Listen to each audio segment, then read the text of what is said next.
Bismillahirrahmanirrahim. Friend, ya, aku baru balik dari Bandung. Apa hadiahnya? Ini jilbab panjang. Kau pakai ini, aku tengok cantik. Belum ada perempuan secantik kau. Padahal biasa-biasa aja. Untuk memberikan motivasi. Assalamualaikum warahmatullahi wabarakatuh. Alhamdulillah wassalatu wassalamu ala Rasulillah sayyidina wa maulana Muhammad ibni Abdullah wa ala alihi wa sahbihi wa man tabi'ahu wa mawalah. Subhanaka la ilma lana illa ma 'allamtana innaka antal alimul hakim. Rabbi shrah li sadri wa yassir li amri wa hlul 'uqdatam min lisani yafqahu qawli. Al-Mukarram Ustaz kita Buya Ketua Majelis Ulama Indonesia Kabupaten Serdang Bedagai, Buya Lukman.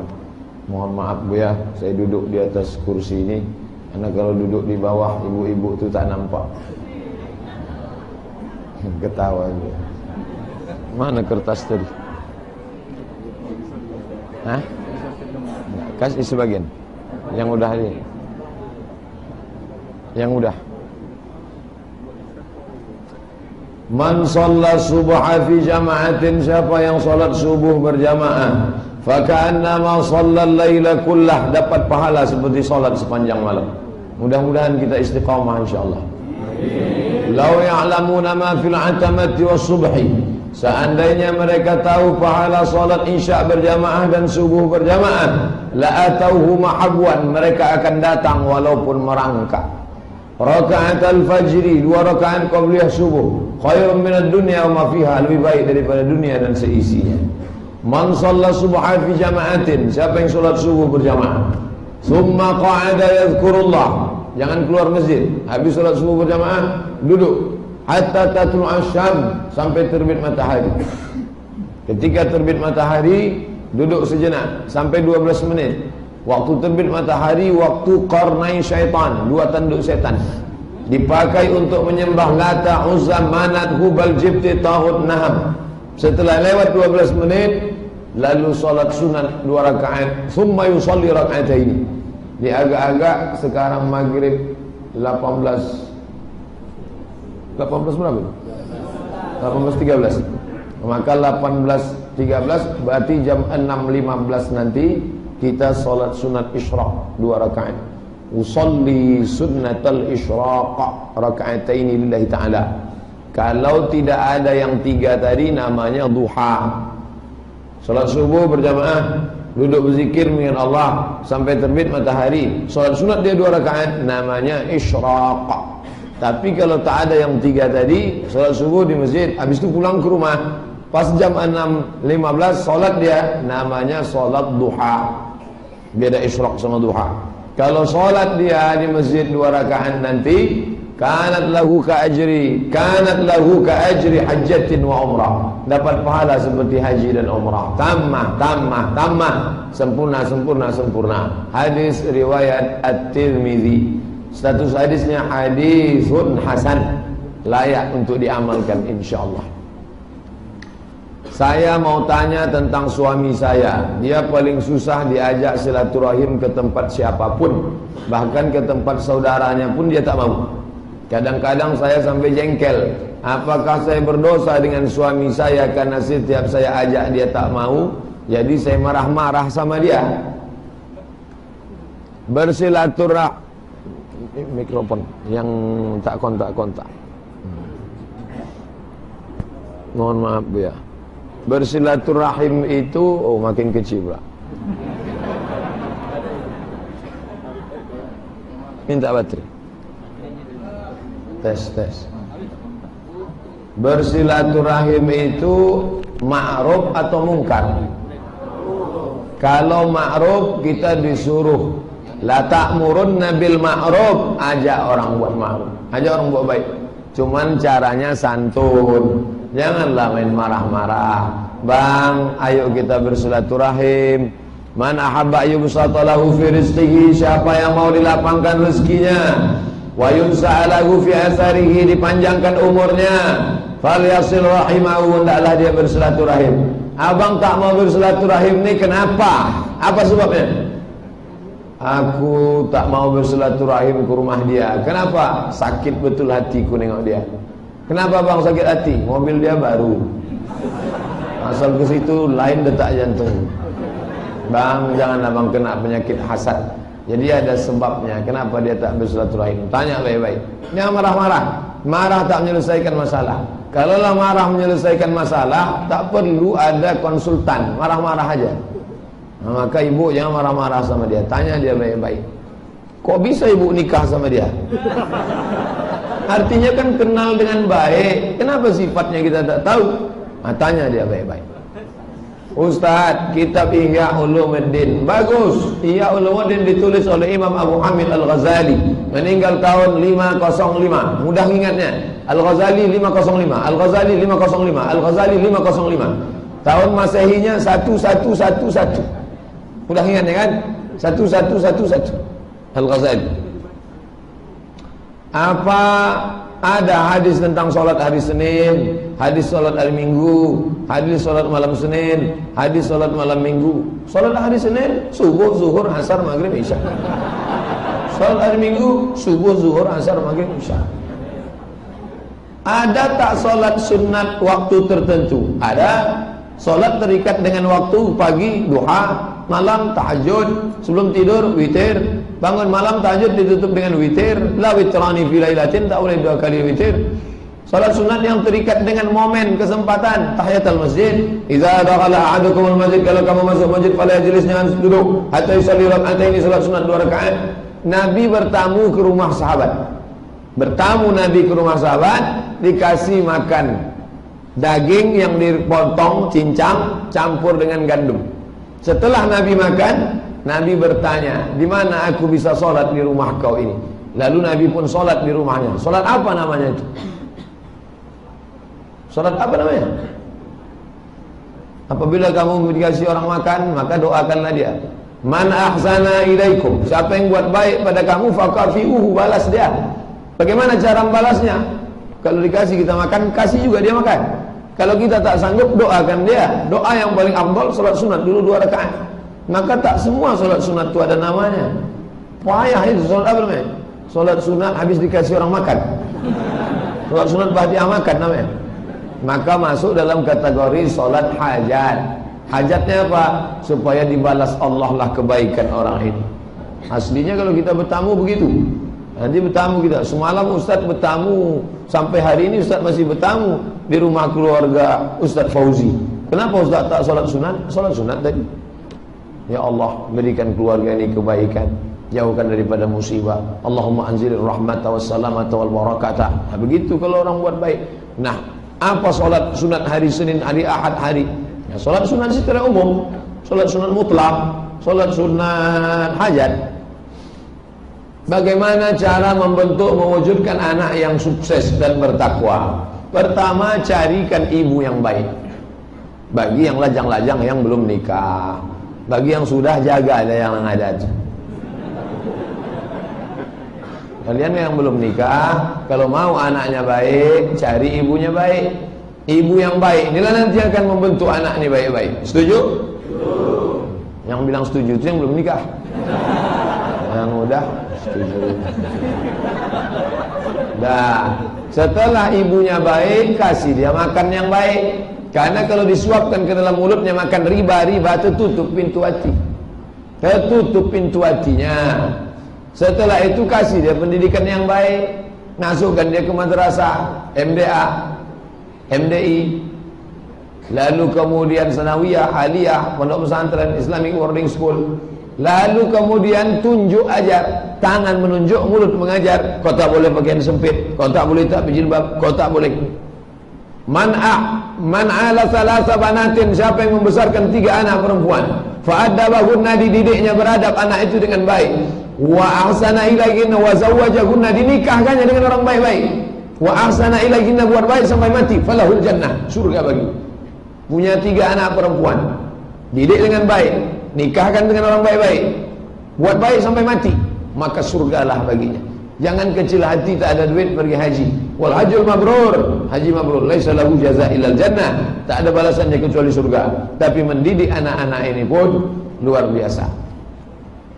Apabila ketika proses ta'aruf sedang berproses, kemudian kita ditolak akhwat, bolehkah kita melakukan proses ta'aruf kembali dengannya setelah jangka waktu yang lama? Ayolah, udah agak-agak lupa dia sedikit kan. Kita pun selama proses itu perbaikilah diri. Kira-kira apa kurang aku? Kurang ganteng, kurang gemuk sedikit, makanlah banyak-banyak, makan jus pokan, apa segala macam. Aku nampaknya tak berhasil. Nampaknya calon mertua itu maunya S2. Abang, aku tak bisa nerima abang kalau cuma S1, S2 lah bang. Perbaiki. Setelah itu datang balik. Syarat-syarat yang kau minta dulu udah lengkap semua. Tuh tengok yang bawah, Pajero Sport. Punya abang? Enggak, ku rental dulu.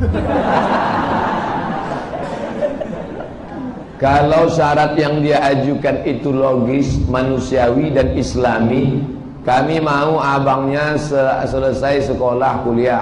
Bagus, tak salah. Tapi kalau terlalu banyak menuntut materi, harus ada emas secuci tangan, harus ada kebun kelapa sebaris 150 batang, harus ada kebun padi 5 hektar, cari perempuan lain. Dari awal aja dia sudah materialistis, apalagi ke depan. Cari yang lain. Bunga bukan setangkai, kumbang bukan seekor. Patah tumbuh hilang berganti, hilang satu tumbuh seribu. Ini yang paling semangat, ini pernah ditolak nampaknya.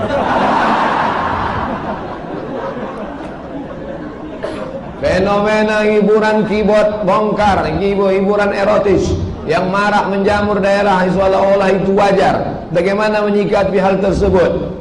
Dengarkan ke telinga mereka kemungkaran tiap hari, mungkar ke telinga mereka tiap hari, sehingga kemungkaran itu menjadi kebiasaan. Pesan dari Hitler, pemimpin Nazi Jerman. Dengarkan ke telinga mereka mungkar itu tiap hari, sehingga mereka menganggap itu jadi kebiasaan. Asal ada anak nikah, tuan rumah menyediakan khamar untuk anak muda-mudi, diadakan kumpul-kumpul, mabuk-mabuk, pesta narkoba, lalu kemudian keyboard tunggal, penyanyinya awalnya pakainya lengkap. Jam 9 terbuka roknya, jam 10 terbuka baju. So ini, maka perbuatan ini mungkar. Semua mesti bicara. Di salah satu kabupaten, saya datang ke sana, kata anggota DPR-nya, cara kami mengatasan ini dibuatkan perda sama Kapolres. Kapolresnya peduli, anggota legislatif peduli, bupati peduli, sekda peduli.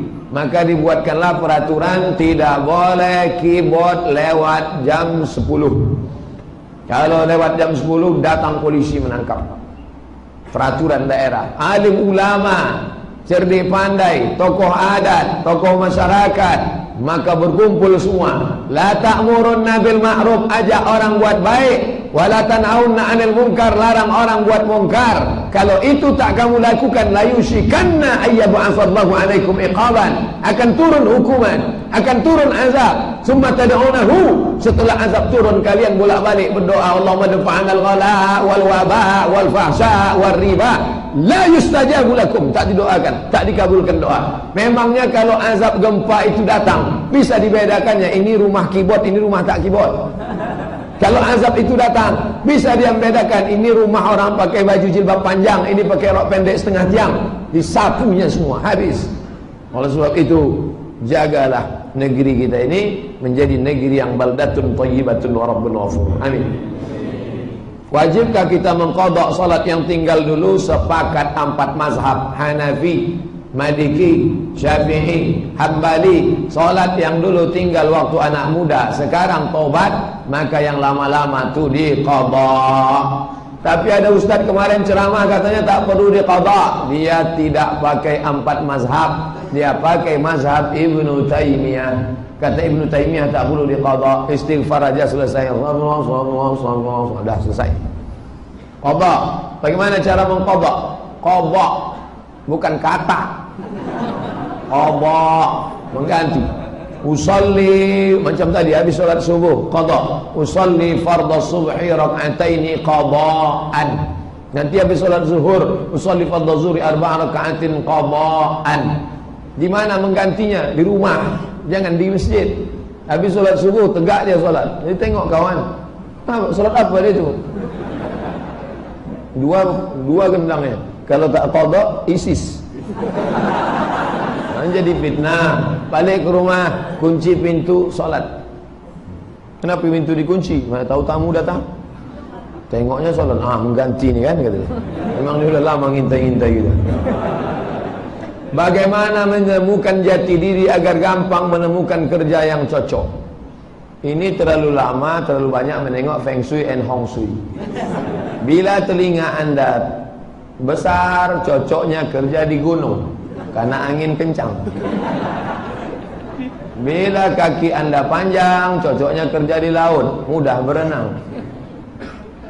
Pekerjaan itu pertama kita bisa, kedua kita mau, ketiga kita menikmati. Kerjakanlah. Pertama kita bisa, yang kedua kita mau, yang ketiga kita menikmati. Kerjakanlah. Jangan dicari profesi yang kita tak bisa dan kita tak mau, kita tak suka. Kalau itu kita stres. Kita tak suka di belakang meja bekerja sebagai pegawai administrasi. Kita maunya terbang. Tiba-tiba di situ dicekal. Saya kalau disuruh ngantor dari jam 8 pagi sampai jam 4 sore, gila saya. Duduk menghadapi komputer. Tapi ada pula orang tak bisa menghadapi orang banyak. Asal menghadapi orang banyak, pucat dia berkeringat. Assalamualaikum warahmatullahi wabarakatuh. Bisa. Jadi kita ini sudah dikasih Allah bakat masing-masing. Saya dulu waktu CPNS harus ngantor dari pagi sampai sore. Long absen. Sorry, jenggot. Tak bisa. Makanya kita, Ustadz jadi ketua jurusannya, tak bisa saja. Mohon maaf, ketua jurusan ini, jurusan ini, bukan menolak. Saya biarlah jadi dosen tetap, masuk ke kelas hari Senin, hari seminggu ada mata pelajaran, masuk jam 8 pagi, masuk jam 10, masuk jam ini, masuk sore, masuk. Biar mengajar. Tapi untuk administrasi, ada kawan-kawan saya yang lebih tertib administrasi. Kenali bakat masing-masing, kerjakan. Kamu apa hobi kamu? Dari kecil kerjanya asal hujan mau nangkap ikan aja bosan. Masuk fakultas perikanan. Ikan, segala ikan paus, ikan apa. Memang hobi dia di situ. Ustaz, bagaimana pandangan Ustaz? Ada teman perempuan saya yang sudah hijrah menutup aurat. Tapi setengah-setengah. Kadang pakai kaos kaki, kadang tidak. Mungkin ini tinggal kaos kakinya. Kadang jilbabnya syar'i, kadang tidak. Kadang pakai rok, kadang pakai celana ketat. Jadi saya bilang seperti bunglon. Bagaimana agar hijrahnya totalitas? Dia ini masih hijrah setengah hati, pasrah tapi tak rela. Maka orang begini jangan kita ejek. Kalau kita ejek nanti dia lari, cabut. Tugas kita ini mengajak, bukan mengejek. Merangkul, bukan memukul. Ajak dia. Ud'u ila sabili rabbik. Ajak mereka ke jalan Allah. Bagaimana caranya? Bil hikmah, santun, baik. Friend, ya, aku baru balik dari Bandung. Apa hadiahnya? Ini jilbab panjang. Kau pakai ini, aku tengok cantik. Belum ada perempuan secantik kau. Padahal biasa-biasa aja. Untuk memberikan motivasi. Ajak dia baik-baik. Pas nampak terbuka, kenapa jilbab kau berubah sekarang? Kenapa kau tak pakai kaos kaki? Itulah berlubang kaos kaki. Ini kau belikan kaos kaki. Nampak dia pakai celana jin. Kenapa kau pakai celana jin sekarang? Sudah berapa banyak anak gadis diganggu jin gara-gara celana jin ini dipakainya. Kasih tahu dia.